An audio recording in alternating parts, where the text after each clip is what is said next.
अब बीवी के हुकूक सुनिए। बीवी के हुकूक दो तरह के हैं। नंबर एक माली हुकूक, नंबर दो गैर माली हुकूक। माली हुकूक वो होते हैं जिनमें माल का अमल दखल होता है। मसलन उनमें एक पहले नंबर पे आता है महर, औरत का महर। औरत का महर जो है, अगर औरत खुदा न खास्ता फौत भी हो जाए तो उसका महर मीरास में चला जाता है। किस में चला जाता है? वो खाविंद को देना पड़ता है। मसलन अगर औरत फौत हो गई है और उसकी औलाद कोई नहीं हुई, औलाद कोई नहीं हुई, तो औरत की मीरास में से खाविंद को कितना हिस्सा मिलता है जब उसकी औलाद ना हो? 1/2। तो आधा महर तो खाविंद को वापस चला जाएगा और आधा महर खाविंद को देना लाजिम है। और ये किसको मिलेगा? हाँ जी, ये इसके माँ बाप और इसके जो रिश्तेदार होंगे उसको मिलेगा। माँ बाप वसूल कर सकते हैं, महर तो लाजमी आके वसूल किया जा सकता है। बल्कि जिस वक्त कोई आदमी मरता है तो उसकी मीरास तकसीम करने से पहले उसका कर्जा पहले लोगों को दिया जाता है ना। तो जिन लोगों के कर्जे दिए जाते हैं तो बीवी भी उन्हीं में से एक है, उसका कर्जा पहले दिया जाएगा महर वाला। समझ गई बात को? बल्कि एक रिवायत में आता है, अगरचे उस पर जरा है, लेकिन रिवायत में आता है कि एक आदमी अगर महर को गपशप फॉर्मेलिटी ऐसे ये खाना पूरी समझता रहा और मर गया, दुनिया से चला गया, क़यामत वाले दिन ये जानी की हैसियत से अल्लाह की अदालत में हाजिर होगा। कोई मामूली काम है? कुरान करीम ने यकीन जाने खाविंदों को, शोहरों को इतना ज्यादा रगड़ा है ना। अगर आप सूरह निसा उठा के देखें कि तुम यानी एक शर्म दिलाई है कि शर्म आया करो तुम कि तुम उनका मार खा के बैठ जाते हो। तुम्हें उनका मार पूरा पूरा देना चाहिए, बल्कि खुशी से देना चाहिए। ये भी नहीं है मड़ी ताकत ना सी लेकिन हम फंसे ना थोड़े बहुत रारो पारो कीते हैं तुसी चाह के नो मुँह है जब बढ़ाया उसा है कदे मैं इसको वापस ना की देता है मड़ी जिंदगी ये जीरन कर छोड़ सी उसा है। हाँ सरताज तुसी राखे नो सरताज है हम बड़ी मेहरबानी आप देना रहे सुन कुछ दिला नाल नहीं देते हैं, लेकिन मजबूर हो कि आपने आखिरत को अपने आगे को देख के सामने देते। तो इस तरह नहीं होना चाहिए। कुरान कहता है फ़ैनते बना लकुम, अगर वो अज खुद अपने दिली रजा से तुम्हें वापस करें, फ़कुलूहु हनिया मरिया, मजे ला ला के टंगन लमी करके खाओ।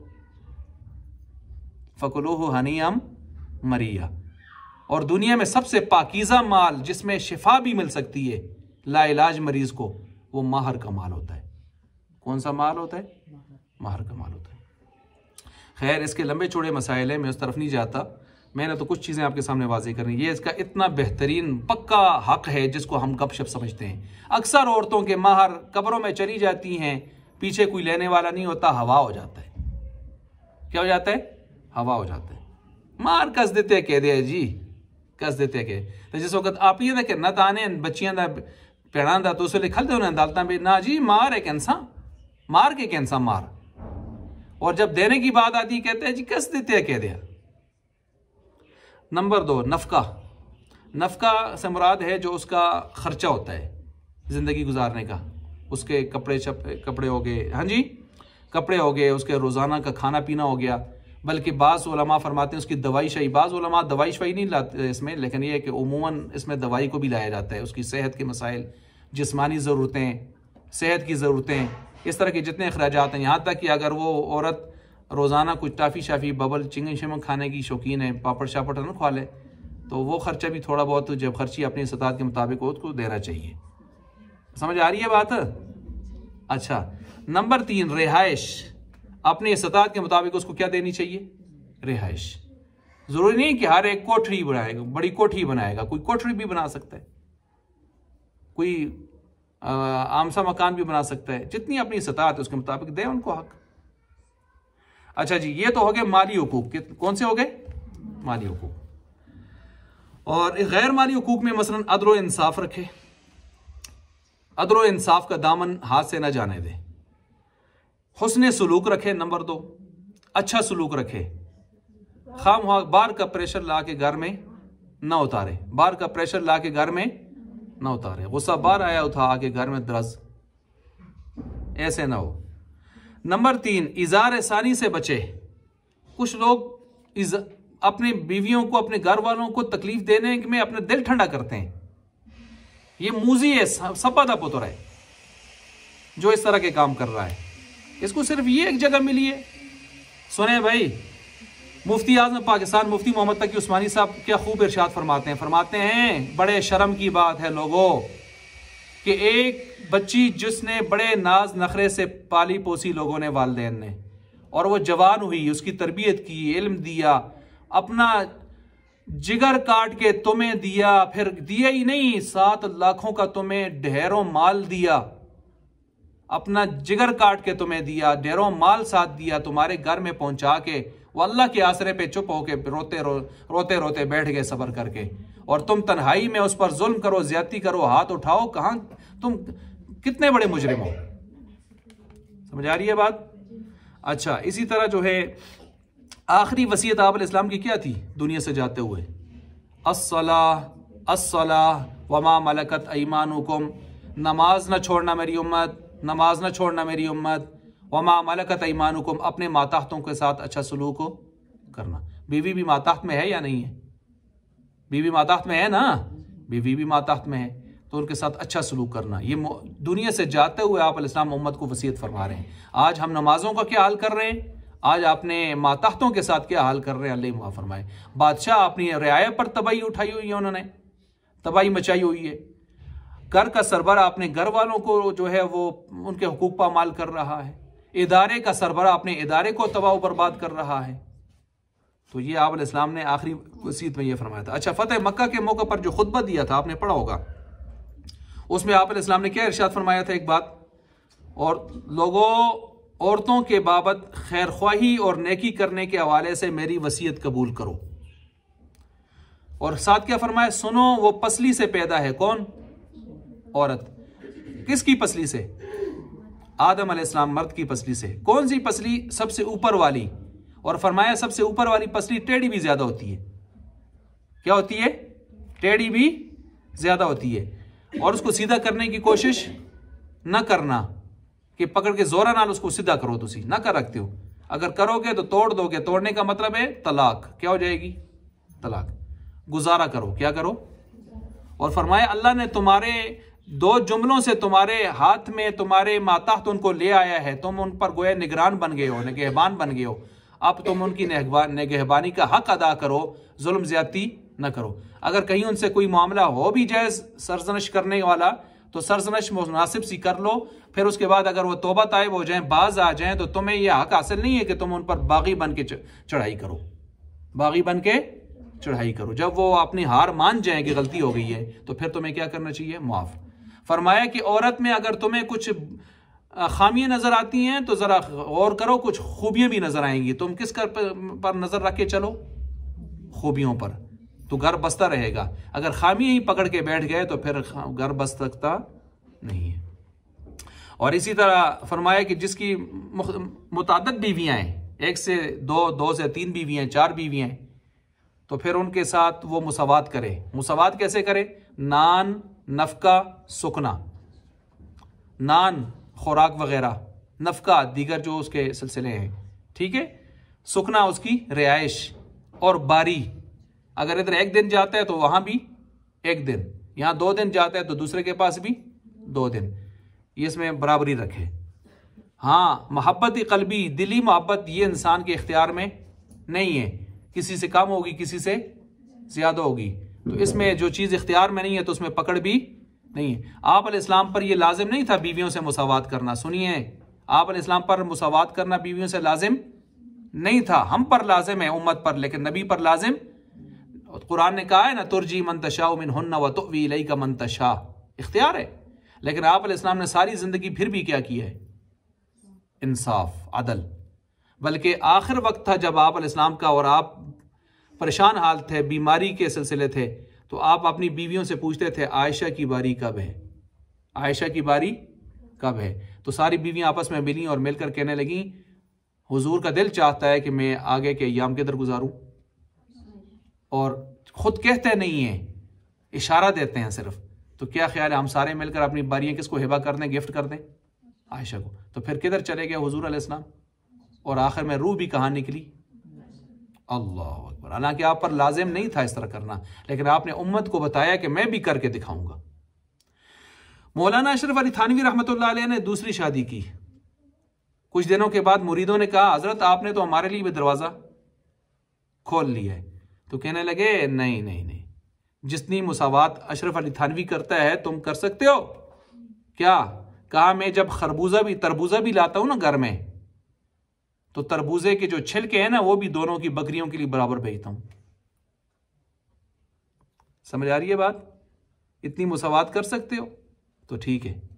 ये तो नहीं है एक को जिसना ज्यादा मोहब्बत है उसको रोजाना कुकड़ मुसल्लम, मुर्ग मुसल्लम, और दूसरे को आज साग चुन चुन खा, साग यही वासियों को अच्छा लगता है, सोचला था तलमीरे था। आई बात समझ? ऐसा नहीं है। अगर ऐसे किया तो फिर हदीस में साफ है कि कल क़यामत के दिन अल्लाह की अदालत में मुजरिमाना हैसियत से हासिल इसको पेश किया जाएगा, मुजरिमाना हैसियत से वहां पर सजा याफ्ता होकर ये पेश होगा, सजा में गिरफ्तार होकर पेश होगा। तो कुरान ने तो ये साफ कहा है। अच्छा भाई, तो यहाँ इसमें एक बात और भी समझें, हुकूक की दो किस्में हैं। हुकूक की कितनी किस्में हैं? दो। एक हुकूक शरई हैं, एक हुकूक अखलाकी हैं। इसको भी ज़रा समझें। अखलाकी और शरई हुकूक में क्या फ़र्क है? शरई हुकूक वो होते हैं जिनका मुतालबा किया जा सकता है, जिनमें अगर आदमी अदा ना करे तो गुनाहगार होता है, और अगर कोई अदा ना करे तो आदमी उसका मुतालबा भी कर सकता है। अखलाकी हुकूक वो होते हैं कि जिनमें आदमी गुनाहगार नहीं होता, अदा ना करे, और कोई उसका मुतालबा भी अदालत में खड़े होकर कर सकता नहीं है, लेकिन अखलाक का तकाजा ये है कि इंसान को हक पूरे करने चाहिए। मेरी बात समझ आ गई? ये वाली तमहीदी बात। अब इसको समझें। बीवी के ऊपर जो खाविंद का हक है वो शरई है। कौन सा है? ये जो मैंने पीछे बयान किया ना आपके सामने ना, हुकूक क्या है? शरई है। खासकर हक के बुज़ा, उसको तालिबात समझती हैं, मौलमात, तो ये चीज़ें वो उसके ऊपर जो है आ गई है, शरई हुकूक में से है। अब खाविंद के ये हक शरई हैं। क्या है? शरई हैं। उसका घर बसाने की हद तक, उसके जो वजीफ़े ज़ौजियत हैं उस हद तक, लेकिन खाविंद के कपड़े धोने, उसके घर का झाड़ू लगाना, बर्तन मांजने, ये शरई हुकूक नहीं है, अखलाकी हुकूक है। अगर कहीं कोई औरत इनकार कर दे, मैं ना तो नहीं है बर्तन शर्तन, कोई मुलाजम रख, तो ये अदालत में जाके चैलेंज कर सकता है, जज साहब ये बर्तन नहीं धोंदी, कर सकता है। तो इसलिए नहीं कर सकता कि शरई हुकूक नहीं है। कौन से हैं? अखलाकी हुकूक हैं। लेकिन इसको शरीयत ये कहती है कि अखलाक, जिस घर में रहना है, अपने घर बसाना है ना, तो तुझे ये काम करने पड़ेंगे। दूसरों को अपना मतलब गर्विदा बनाना है, तुमने दूसरों को भी इस्लाम की तरफ लाना है, एक बेहतरीन घराने की बुनियाद रखनी है, तो तुम्हें ये काम करने पड़ेंगे। अच्छा, इसी तरह सास ससुर की खिदमत, ये शरई हक है या अखलाकी हक है? अखलाकी। क्या मतलब? सास ससुर अच्छे हैं, शफकत फरमाने वाले हैं, थोड़ी बहुत कमी कोताही हर एक से हो जाती है, तो उनकी खिदमत करनी चाहिए, इसको कि नहीं करनी चाहिए?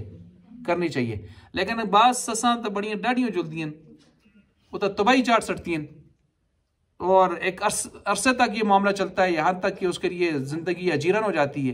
तो फिर ये कह सकती है कि देखें, मैंने कोशिश तो की थी, लेकिन शायद कि मैं आपकी इस तरतीब पर पूरी नहीं उतर सकती, मज़ीद गुनाहगार होती हूँ, तो इसलिए मुझे अलग से एक रिहाइश हो जाए। खाविन से कह सकती है मुझे अलग से एक रिहाइश हो जाए, ताकि आपके वालिदैन की नाकदरी ना हो, उनकी बद्दुआएं ना मिलें, तो अलग से एक रिहाइश हो। तो खाविन पर फिर लाजिम होगा अपनी हैसियत के मुताबिक, चाहे वो पार्टीशन करे या अलग से मकान लेके दे, वो उसको लाजिम होगा। अब ये सारा काम अखलाकियात की दुनिया में अगर बीवी पर अखलाकी है, तो माँ बाप सास ससुर पर भी क्या होना चाहिए? अखलाकियात हैं, उनको भी क्या करना चाहिए? दायरे के अंदर रह के एक तरतीब को चलाना चाहिए। और जिन घरों में दीनदारी होती है, नेक लोग होते हैं, उलमा से ताल्लुक़ होता है, तबलीग में आते जाते हैं, उन घरों में देखें अमन ही अमन है, सुकून ही सुकून है। और जिन घरों में ये चीज़ें नहीं हैं, बस पैसा पैसा, हाय हाय, हर वक्त यही कुछ टीवियाँ, ड्रामे, फिल्में, फैशन, ब्यूटी पार्लर, कॉलेज, आवारगी, लंबे लंबे मोबाइल, लंबे लंबे नाखन रीछनियों की तरह, ठीक है जी, जीन्स की पतलूनें पहन के वो मुस्टंडियाँ बन के फिरती हैं, वो इस किस्म के काम करती हैं। तो जाहिर बात है फिर ये चीज़ें घरों के अंदर हया जब ख़त्म हो जाता है, तो फिर अल्लाह की नाराज़गी जब आती है, तो जाहिर बात है फिर कभी इत्तेफाक रह सकता, फिर खैर व बरकत आ सकती नहीं है। हमें इन चीज़ों पर भी गौर करना चाहिए। समझ आ गई बात? अच्छा, अब ये मैंने मियाँ बीवी के हुकूक भी बयान कर दिए, अखलाक शरई और वो भी बयान कर दिए। इस पर मैं एक वाक़या आपको सुना के अगले उसकी तरफ चलता हूँ, दूसरे उन्वान की तरफ। मौलाना अब्दुल अजीज़ साहिब दामत बरकातुहुल आलिया लाल मस्जिद के ख़तीब साहब, शायद आपने नाम सुना होगा उनका, मेरे उस्ताद मोहतरम है, मैंने उनसे सही बुखारी किताबुल जिहाद पढ़ा है, गाजी अब्दुल रशीद साहब जो शहीद हुए थे, मेरे उस्ताद थे, मैंने उनसे कंप्यूटर सीखा था, कुछ इब्तदाई चीज़ें। मौलाना अब्दुल अजीज़ साहब के पास लाल मस्जिद में एक जरगे आते थे। एक जरगा आया, उसमें जो लड़की का वालिद था वो इंतहाई पारसा, नेक, शरीफ आदमी, सर झुका के बैठा हुआ है, आंखों से आंसू बह रहे हैं। लड़के का वालिद है, उठ लगे, 2 गज ज़मीन से ऊपर जाए फिर नीचे आए। वो जी इसकी बेटी ऐसी, इसकी बेटी ऐसी, ना मेरी खिदमत करती है, ना मेरे घर वाली की बूढ़ी की खिदमत करती है, फना ये वो। अब मौलाना अब्दुल अजीज़ साहब देख रहे हैं, समझ गए कि वहाँ यहाँ ज्यादती किसकी है, सास ससुर की। क्योंकि जिस तरह उसकी बातें थी, हरकत थी ना, जिस तरह वो आंखों से, हाथों से, पाँव से बातें कर रहा था, और जिस तरह उस लड़की का वालिद खामोशी से मजलूम बन के बैठा हुआ था, तो समझ गए कि यहाँ ज्यादती किसकी है, सास ससुर। मौलाना अब्दुल अजीज़ साहब ने कहा मैं फैसला दे दूँ? जी जी दे दें, क्यों नहीं, आपके पास फैसले के लिए तो आए।